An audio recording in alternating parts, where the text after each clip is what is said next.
Vamos falar então de nacionalidade. Primeira observação sobre nacionalidade. O que vem a ser nacionalidade para o nosso entendimento aqui?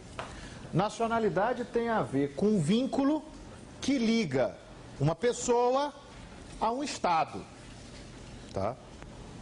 Um vínculo que liga a pessoa ao Estado. Tá? Esse vínculo, geralmente, ele é baseado em fatores culturais, históricos, sanguíneos.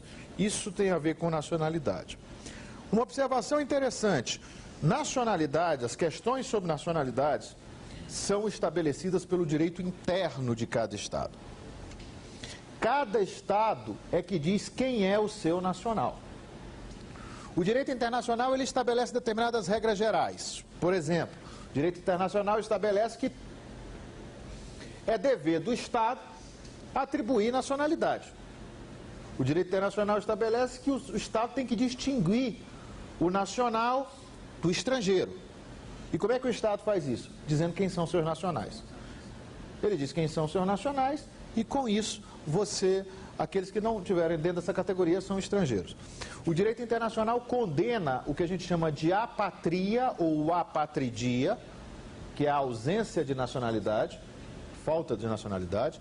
E o direito internacional condena também, mas vê com melhores olhos, a polipatria, ou seja, um sujeito que tem mais de uma nacionalidade.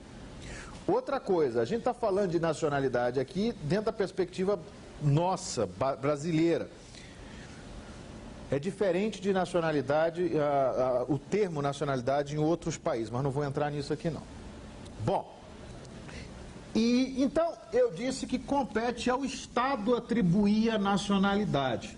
Você tem tem dois tipos de nacionalidade. Tem nenhum daltônico aí não, né?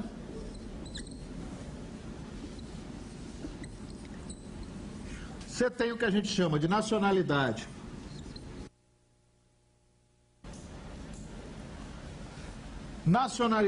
originária e nacionalidade derivada. Tá? Nacionalidade derivada. Nacionalidade originária, nacionalidade derivada ou voluntária.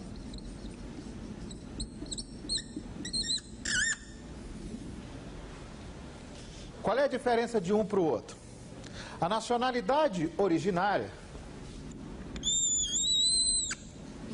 é aquela que você adquire com o nascimento. Nasceu, você tem aquela nacionalidade. A nacionalidade derivada ou voluntária é aquela que é fruto de quê? Da vontade. Você tem uma manifestação de vontade para adquirir aquela nacionalidade. Ou seja, essa daqui se dá por uma coisa chamada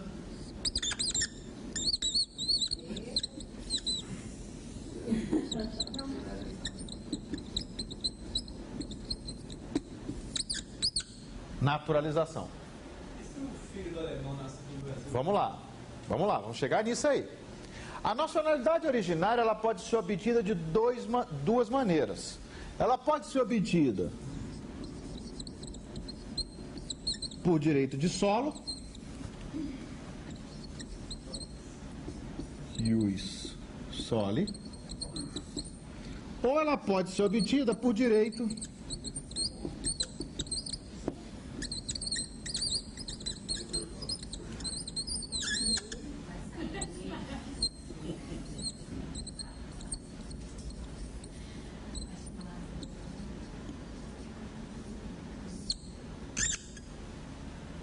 de sangue, ius sanguíneo. Vamos lá. Nacionalidade originária por direito de solo, por ius soli. Sujeito adquire ao nascer num determinado lugar. Tá? Ou seja, isso é muito comum no Novo Mundo, no continente americano. Estados Unidos da América, por exemplo. Por que a mexicana corre para atravessar a fronteira e o menino nasce do lado de lá? O menino nascer do lado de lá. Porque os americanos têm o critério primordial de ius soli. também tem ius sanguíneo, mas o critério básico é o ius soli.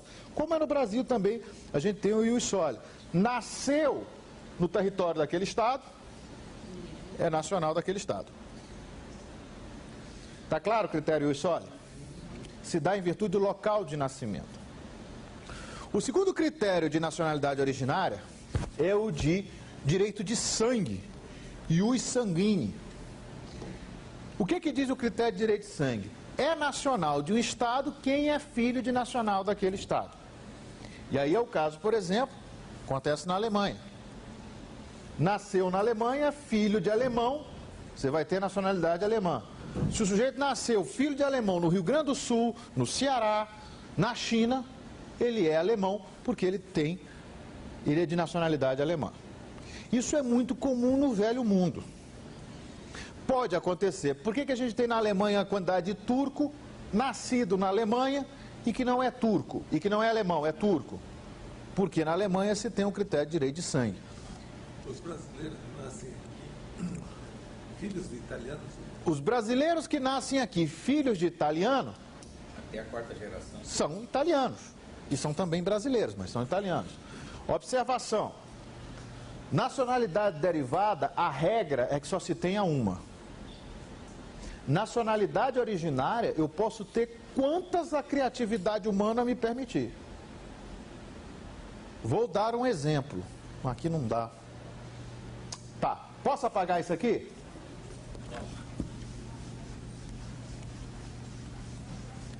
Vou dar um exemplo. Vamos pensar no seguinte. Sara, judia polonesa,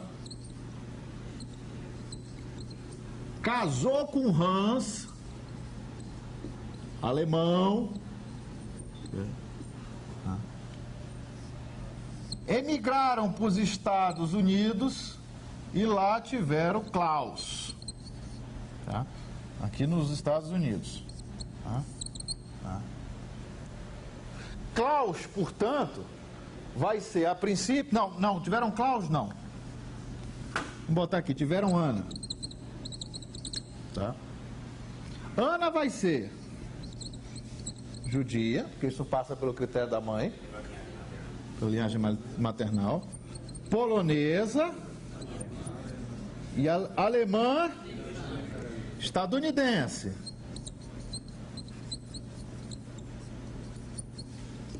Bom, desse lado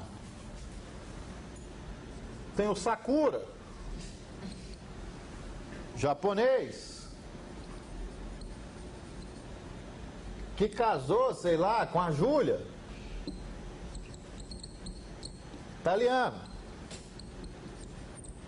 Eles se mudaram para a Argentina e lá tiveram a Jacura. Ou melhor, o Jacura, que é um italiano, japonês, argentino, coitado. Bom.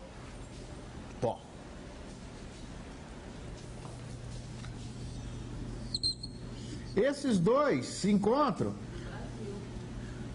e tem a Jacana, que nasceu no Brasil, brasileira nata, tá? Então, brincando, eu não sei como é que o critério de nacionalidade na Argentina, eu sei que é ius soli, mas eu não sei se passa também por direito de sangue. Mas brincando, a Jacana é judia, polonesa, alemã, japonesa, italiana, brasileira. Talvez seja estadunidense e até argentina. É aquela pessoa que chega na imigração e diz assim, qual passaporte você quer? E brasileira. E brasileira, sim. Tá claro isso? Mas, nacionalidade derivada, a nacionalidade originária, você pode ter quantas a criatividade humana lhe permitir. Mas ele tem alguns países que têm abdicado de nacionalidade. A originária não. A originária não. Você não abdica de nacionalidade originária nesses casos. Você só abdica de nacionalidade originária se você for adquirir uma voluntária. Só no voluntário. Uhum. A originária você pode ter quantas Deus lhe permitir. A regra geral é essa. E tem países que nem consideram que você possa perder a originária. Digamos que essa moça se mudasse para o Canadá. Lá ela encontrasse um canadense, filho de inglês com escocesa, e ela resolvesse se naturalizar canadense. Ela não perderia nada disso.